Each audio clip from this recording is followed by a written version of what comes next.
In this video, you're going to learn everything you need to know about the thesis point on the AP US History DBQ question. And to help, we brought in AP US History experts Chris Averill and Paul Faeh. Now, the experts are going to break down how to get the thesis point and the most common mistakes they see students make, so keep watching. Thesis point is extremely important because it sets the tone and direction of the paper.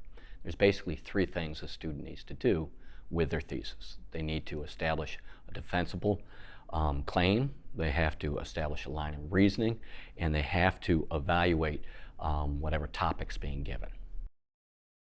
Historically defensible claim is looking at, on a very basic level, do you understand the history? You can't just take any claim and any pieces of evidence. You do have to know your history. It's going to have to be accurate and correct. They're going to ask you to make a claim and an argument, but you have to back that up with relevant information that is historically accurate. So they're asking for a line of reasoning in the thesis statement because you're going to have to make an argument, and you'll establish your argument or claim. And within that, then, the line of reasoning is, or your body paragraphs. What are the main ideas that will defend this claim and lay the groundwork for this essay that it'll be centered around? So with a line of reasoning, when we're talking about categories or topics, what are your top causes that are going to go into your body paragraphs and form these categories, topics, main ideas, is how different ways teachers may say it to you. The evaluation component is really how much something has changed, how much something has stayed the same, why one element is more important than another. So it's an evaluation of the historical trends or development within the prompt. What I tell my students about writing a good thesis is, with your line of reasoning, with your main topics, what seems to be a common feature that binds them together? You don't want to be too general.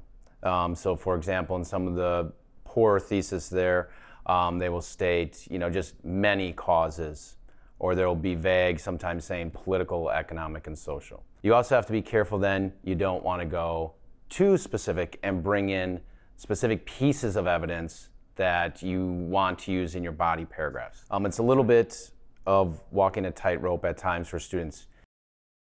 It's not that you have to go write a full essay every time you want to do it. You can take topics and look at them and try to put together and think about, all right, I need an argument, I need this line of reasoning, these body paragraphs. It's like athletics or anything else you're going to do. There are certain fundamentals that you're going to have to do, and so it's going to take repeated practice. Sometimes if it's examples or ideas that are already out there, how would I take this topic, main idea, and form this thesis? A thesis needs to be, and it can be, in the introduction or in the conclusion. For the length of the thesis, there's not a defined number of sentences or words that anybody's counting or looking at. It's, do you meet the requirements? So they are looking for a claim or an argument, and then the line of reasoning or topics, main ideas, things that will support and define that argument and claim. Typically, on average, I would say it in a couple sentences. It's difficult to do it in one sentence. It can be done in two clearly, concisely worded, two sentences framework. But it is necessary that the sentences can be identified as a thesis statement. It's not a general overall feeling about the essay that you have some kind of argument and topics. You have to clearly be able to point two sentences in the introduction or conclusion and say, this is my thesis. From a grader's perspective, this would be an example of a poor thesis. There were many reasons for the American Revolution. The colonists were angry at the British and wanted to revolt. There were also many events that led to the revolution between 1754 and 1776. The difficulty with this thesis is that the student does not establish a line of reasoning. Stating the colonists were angry does not indicate the factors that caused the anger. The introduction sentences also do not introduce the relative importance of any of the factors. A second example of an acceptable thesis There were a number of factors that caused Americans to revolt during the 20 years prior to the Revolution. The British did not let the colonies have their own trade. They also violated a number of individual rights. Events that showed these violations were acts such as the Stamp Act and the Intolerable Acts. Probably the most important reason was the violation of the natural rights, for without these, there is no freedom. This would have received the point, for the thesis is found right there in the intro. It states that the British violated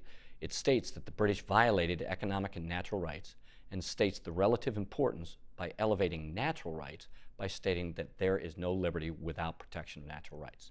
Though the thesis is simplistic, it gets over the bar by making a claim it will try to substantiate.